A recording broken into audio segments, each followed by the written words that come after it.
지난 시간 설교를 한번 복습해 보도록 하겠습니다. 세례 요한의 세례는 무슨 세례였습니까? 물세례. 네, 물세례, 제사함을 받게 하는 회개의 물세례였습니다. 예수님은 세례 요한의 세례를 받을 필요가 있어요, 없어요? 없습니다. 왜냐하면 예수님은 죄가 없으시기 때문에 회개의 세례도 필요가 없습니다. 그런데 예수님이 세례 요한에게 적극적으로 세례를 요청하셔서 회개의 세례를 받으셨습니다. 예수님께서 이 세례를 받으신 이유는 세례를 통해 예수님이 죄인과 하나 되기 위함입니다. 예수님이 죄인을 구원하기 위해서는 대표성이 필요해요. 죄인의 세례를 통해 예수님은 죄인과 한 몸이 되고 죄인의 대표가 되십니다. 예수님의 세례식은 인류를 구원하기 위한 위임식입니다.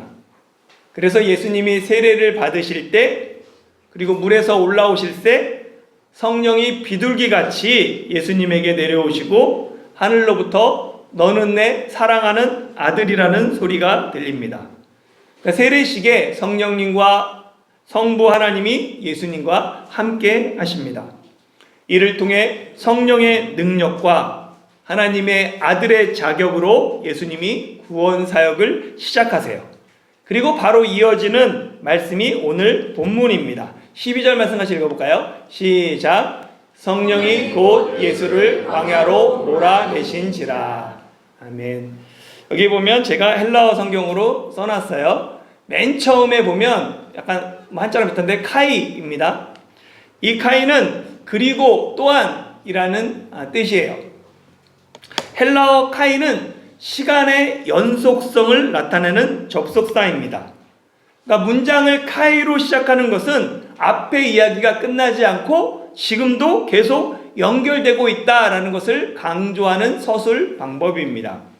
12절, 13절이 모두 다 카이로 시작하고 있어요. 이런 서술 방식은 구약 성경, 히브리 성경의 전통을 따른 것입니다. 히브리 성경을 쭉 읽다 보면 문장을 시작할 때 많은 부분 와우로 시작합니다. 이 와우는 그리고라는 뜻을 갖고 있어요. 그러니까 그리고 여호와께서 말씀하여 이르시되 그리고 이런 식으로 구약 성경이 되어 있습니다.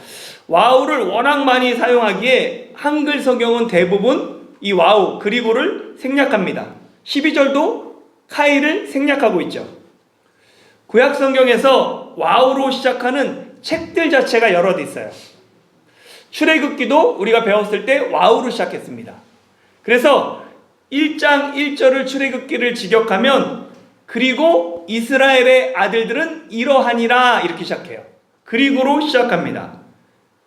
출애굽기가 그리고로 시작하는 이유는 이 출애굽기가 단독 이야기가 아니라 창세기와 연결되는 연속성 속에 이 이야기가 있음을 강조하기 위함입니다.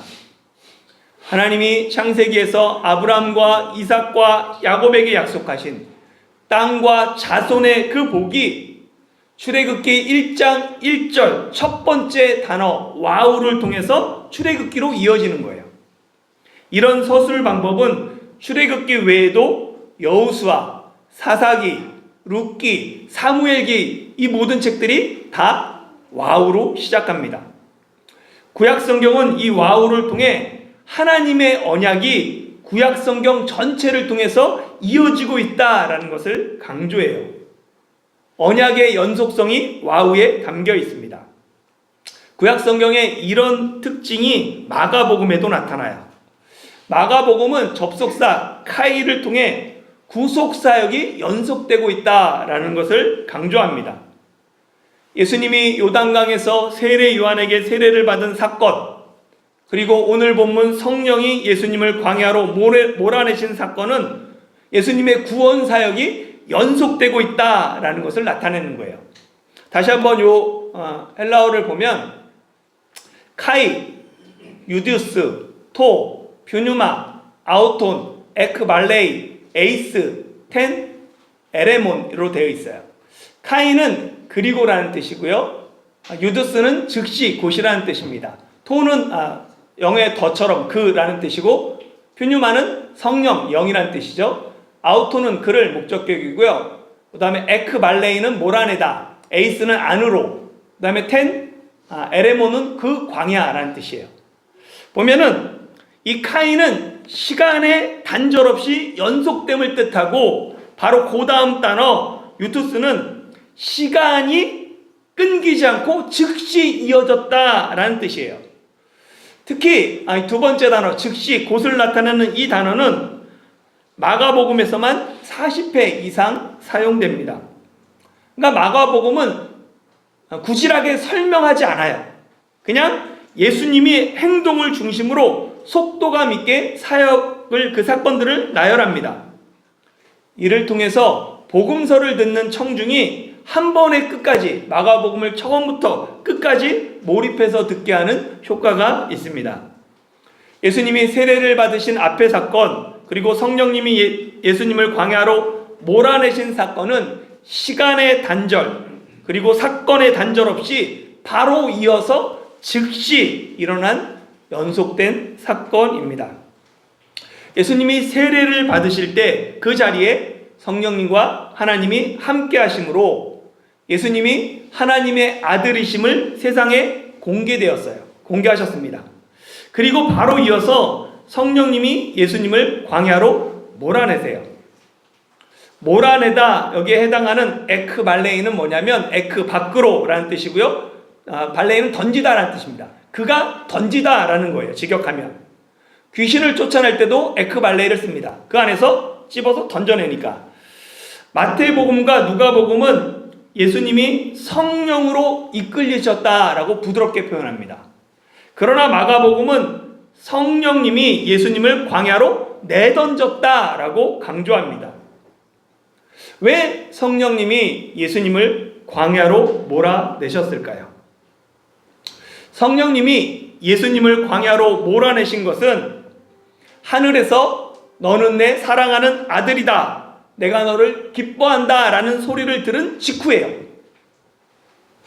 하나님이 예수님을 사랑하는 아들이다 라고 말한 바로 직후에, 그러니까 시간의 틈도 없이 바로 곧 이어서 성령님이 예수님을 광야로 몰아내십니다. 즉 성령님이 예수님을 광야로 몰아내신 건 예수님이 하나님의 아들이기 때문이에요. 우리는 성령님이 좋은 분이라는 것을 압니다. 성령님은 우리를 진리로 인도하시는 선한 분이에요. 그렇게 우리는 성령님이 하나님의 아들을 좋은 자리, 선한 곳으로 인도할 것을 기대합니다. 그런데 예사외로 성령님은 바로 이어서 예수님을 광야로 몰아내십니다. 그것도 성령님이 사탄에게 시험을 받으라고 하나님의 아들을 광야로 던져버리세요. 광야는 의지할 곳이 아무것도 없는 것입니다. 모든 관계가 단절된 광야에서 예수님은 사단에게 시험을 받으며 들짐승과 함께 계셨습니다. 당시 유대 광야 지역에서는 그 광야에는 뱀, 이리, 표범, 하이에나, 멧돼지 등이 이따금 출몰했습니다. 사탄의 시험과 함께 40일의 굶주림, 추위와 더위, 사나운 들짐승의 위협이 예수님을 힘들게 했습니다. 성령님이 사랑하는 아들, 하나님이 기뻐하시는 자를 성공의 자리로 인도하시고 형통의 자리로 이끌지 않으시고 광야로 몰아내셨듯이 때로 성령님이 우리를 사망의 음침한 골짜기로 인도하십니다. 들어가면 죽을 것 같은 그 길로, 왜 성령님이 넓고 편하고 많은 사람이 가는 길이 아닌 좁고 험하고 죽을 것만 같은 그 길로 우리를 몰아내실까요? 성령님이 사탄에게 시험을 받도록 예수님을 광야로 몰아내신 이유는 광야 시험이 예수님에게 꼭 필요하기 때문에 그렇습니다. 예수님의 구원 사역을 하는 데 있어서 광야 시험은 반드시 통과해야 하는 시험입니다. 예수님의 구원 사역은 회복 사역이에요. 죄와 사망으로부터 죽을 수밖에 없는 그 인간들을 회복시키고 무너진 창조 세계를 바로 회복시키는 사역입니다. 이 회복을 위해서는 인류의 첫 번째 대표였던 아담이 실패한 자리, 거기서부터 다시 시작해야 합니다. 첫 번째 인류의 대표인 아담은 마귀의 유혹에 넘어갔어요. 첫사람 아담은 사탄의 시험을 통과하지 못했습니다. 그 결과 아담의 자손은 모두 죄와 사망의 권세 아래 놓여 있습니다. 아담의 실패를 회복하기 위해 성령님이 새로운 인류의 대표로 예수님을 광야로 몰아내십니다. 죄와 사망의 권세 아래 놓인 인간을 회복하기 위해서는 새로운 인류의 대표인 예수님이 사단의 시험을 통과해야 합니다. 그래서 세례와 시험은 구원 사역에 있어서, 예수님의 구원 사역에 있어서 연속성을 가지고 있어요. 그렇기 때문에 같이 기록되어 있습니다. 시험을 좋아하는 사람은 거의 없죠. 그러나 이는 우리가 시험을 오해하기 때문입니다. 더워서 그럴 수도 있을 것 같아요. 인간이가. 같이 한번 마가복음 1장 13절 같이 읽어볼까요? 시작. 광야에서 40일을 계시면서 사단에게 시험을 받으시며 들짐승과 함께 계시니 천사들이 수종 들더라. 아멘. 예수님은 광야에서 40일 계시면서 사단에게 시험을 받으셨어요. 여기 보면 시험을 받으시며 여기에 해당하는 헬라어는 페이라조입니다. 이건 시험하다, 시험받다 라는 뜻을 갖고 있는데요. 이 성경에서 이 페이라조는 시험의 의도와 주체에 따라서 의미가 달라져요. 시험의 주체가 하나님일 때는 믿음을 드러내고 내 믿음을 증명하고 사람을 성숙시키기 위한 연단의 의미가 있어요. 그러나 이 시험이 주체가, 페이라조의 주체가 사단일 때는 사람을 넘어뜨리게 하고 파괴하려는 목적으로 죄로 이끄는 유혹의 의미가 있습니다. 똑같은 단어지만 그것을 누가 사용하느냐, 어떤 사용에서, 어떤 상황에서, 어떤 목적으로 사용하느냐에 따라 테스트가 되기도 하고 템테이션이 되기도 합니다. 성경은 다양한 이름으로 불립니다. 마귀, 옛뱀, 참소하는 자, 공중의 권세 잡은 자, 귀신의 왕 등 다양한 사탄의 이름 중 하나가 시험하는 자입니다. 사단은 시험하는 자예요. 끊임없이 하나님의 백성을 시험합니다.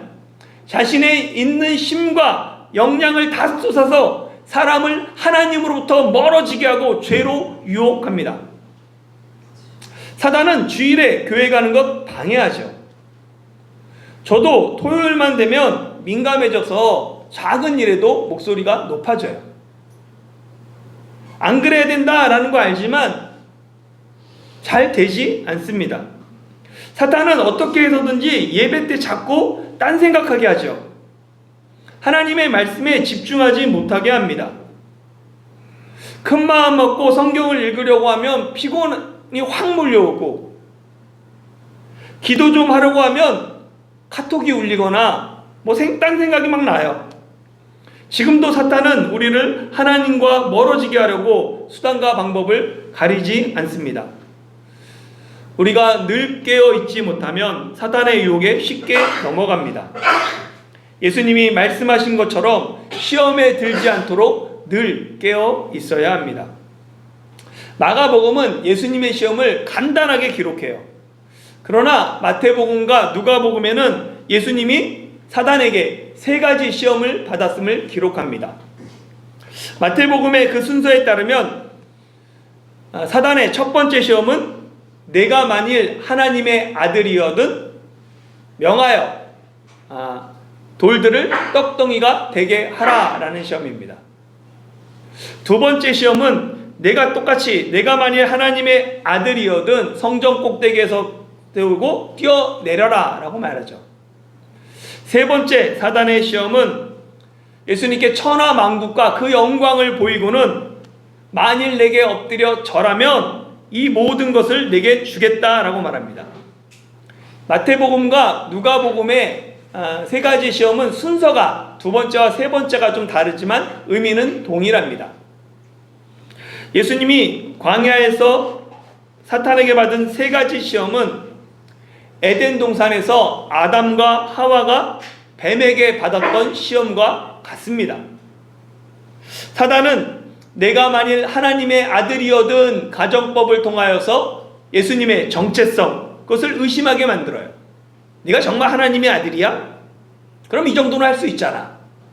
사단은 여자에게 뭐라고 말하냐면 하나님이 참으로 너희에게 동산 모든 나무의 열매를 먹지 말라고 하더냐 하면서 하나님의 말씀을 긴가민가 의심하게 만듭니다.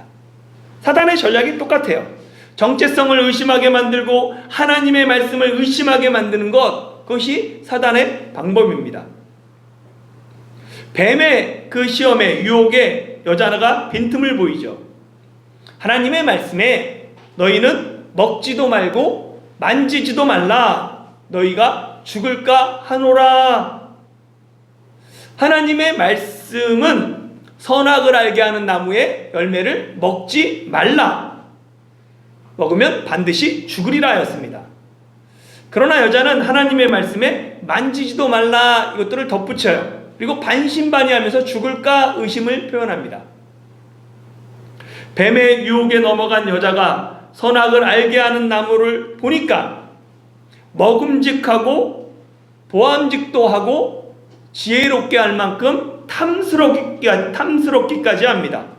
이 먹음직, 식욕의 단계고, 보암직, 아름다움, 미적 단계, 그리고 지혜롭게 할 만큼 탐스러운 것, 지적 단계, 탐욕의 단계입니다. 이것이 예수님이 사단에게 받으신 세 가지 시험이에요. 돌들이 떡덩이가 되게 하라, 이 유혹은 식욕에 대한, 먹는 것에 대한 시험입니다. 성전에서 뛰어내리라 라는 유혹은 종교적인 쇼를 통해서 대중의 환호를 받고 화려하고 보암직한 길을 가라는 미적인 시험이죠. 내게 엎드려 경배하면 천하만국과 그 영광을 주겠다는 유혹은 지혜롭게 십자가 없이 탐욕을 이루라는 시험입니다. 아담과 하와는 뱀의 유혹에 넘어가 실패했습니다. 그러나 예수님은 사단의 유혹에 하나님의 말씀으로 승리하십니다.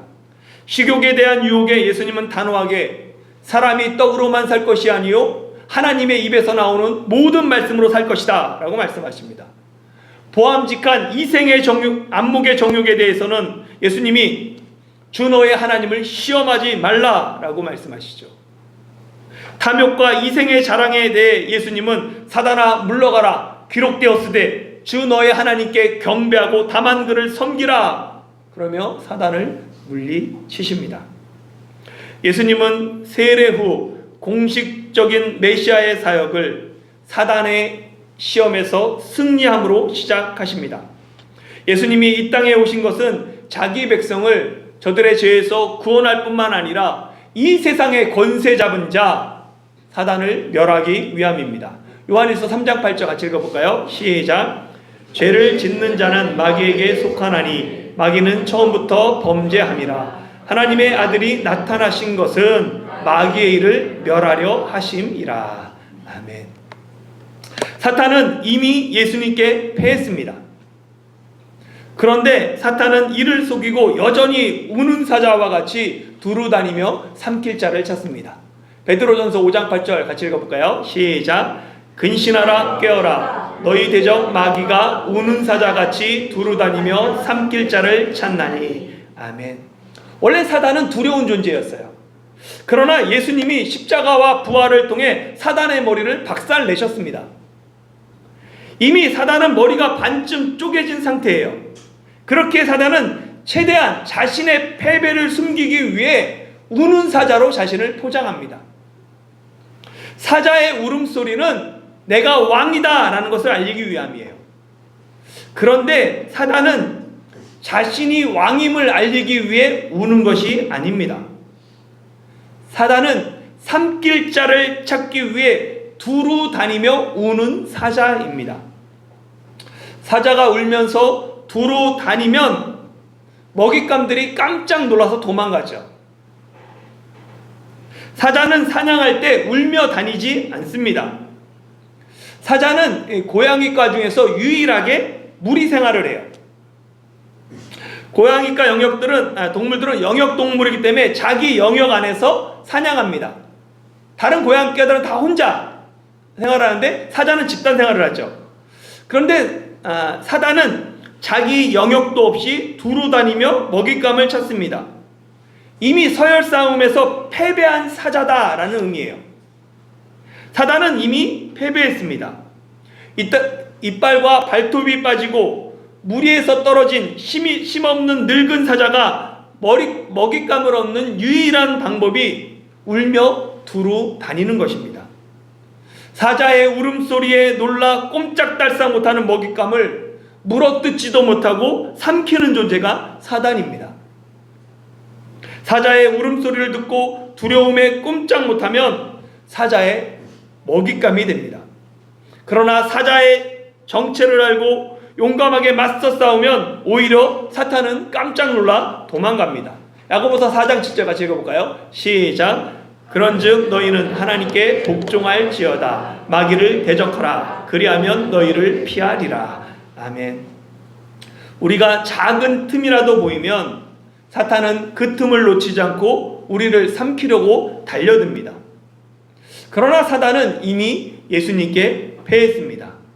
그렇게 우리는 시험에 들지 않게 깨어 기도하며 마귀를 대적할 때 마귀는 도망갑니다. 사단의 시험에서 승리하는 비결은 하나님께 복종하며 마귀를 대적하는 거예요. 이 순서가 중요합니다. 하나님께 복종하는 것이 먼저예요. 마귀를 대적하기 위해서는 먼저 하나님께 복종해야 합니다. 진정한 권위는 대적을 통해 나타나는 것이 아니라 복종을 통해 나타납니다. 복종 없는 대적은 오히려 사탄의 먹잇감이 됩니다. 사도행전 19장에 보면 스게와의 7 아들 이야기가 나와요. 그들은 시험 삼아서 악기 들린 자들에게 예수님의 이름을 사용합니다. 그랬더니 악기가 내가 예수도 알고 바울도 아는데 너희는 누구냐 하면서 그들에게 달려듭니다. 이에 스게와의 7 아들이 벗은 몸으로 그 집에서 도망치죠. 그들은 예수님의 이름은 불렀지만 예수님을 알지는 못했습니다. 그들은 제사장의 아들들이었음에도 불구하고 진리를 아는 데는 전혀 관심이 없고 그저 예수님을 이용해서 그 능력을 행하고자 하는 데만 관심이 있었습니다. 그들은 예수님의 이름을 이용하기 전에 예수님이 누구신지 알고 예수님께 먼저 복종했어야 합니다. 복종 없는 대적은 마귀의 먹잇감이 되고 사람들에게 조롱거리가 될 뿐입니다. 예수님이 사단의 시험에서 승리하신 이유도 복종하셨기 때문입니다. 예수님은 기록된 하나님의 말씀에 복종하셨어요. 이걸 통해서 사단의 시험에서 승리했습니다. 돌로 떡덩어리를 만들라 라는 그 말씀에 그냥 내가 하나님의 아들이기 때문에 능력을 행한 것이 아니라 하나님의 말씀으로 사람이 떡으로만 사는 것이 아니라 하나님의 입에서 나오는 모든 말씀으로 살 것이다 라며 그 말씀에 복종합니다. 마귀가 두려워하는 사람은 대적하는 사람이 아니라 하나님께 복종하는 사람입니다. 마귀를 대적하는 능력은 복종에서 나옵니다. 하나님께 복종하며 기록된 말씀에 순종할 때 마귀를 능히 물리칠 수 있음을 굳게 믿으시는 여러분이 되기를 소망합니다. 사랑하는 성도 여러분, 예수님이 광야에서 받으신 시험은 이중적 의미가 있습니다. 하나는 예수님의 정체성을 그리고 사명을 무너뜨리려는 사탄의 유혹이고, 또 다른 하나는 예수님이 하나님의 아들이심을 드러내는 구속사의 도구인 것, 구속사를 나타내는 하나님의 연단입니다. 우리가 일상에서 만나는 시험도 마찬가지입니다. 페이라조, 이 대부분 하나님의 연단인지 사단의 유혹인지 판단하는 것이 매우 어렵습니다. 대부분은 시험을 통과한 후에야 그 결과를 보고 페이라조가 유혹이었는지 연단인지를 판단하게 됩니다. 그 결과가 하나님과 멀어지고 죄와 가까워졌다면 그것은 사단의 유혹입니다. 그러나 페이라조의 결과가 죄와 멀어지고 하나님과 더 가까워지고 신실해졌다면 그것은 하나님의 연단입니다. 똑같은 시험을 내가 어떻게 대응하느냐에 따라 사단의 유혹이 되기도 하고 하나님의 연단이 되기도 합니다. 혹 지금 광야의 시험 한가운데 계십니까? 이 시험이 사단의 유혹이 될지 하나님의 연단이 될지는 여러분의 대응에 달려 있습니다. 늙은 사자의 울음소리에 더 이상 속지 마십시오. 시험을 두려워하지 말고 신앙 성장의 발판으로 삼아야 합니다. 시험은 우리의 정체성을 무너뜨리는 사단의 유혹이지만 또한 우리의 정체성을 세상에 드러내는 하나님의 연단, 테스트이기도 합니다. 시험을 통해 그리스도인의 정체성을 드러내며 광야의 시험 속에서도 하나님께 복종함으로 승리하는 저와 여러분이 되시길 예수님의 이름으로 축원합니다.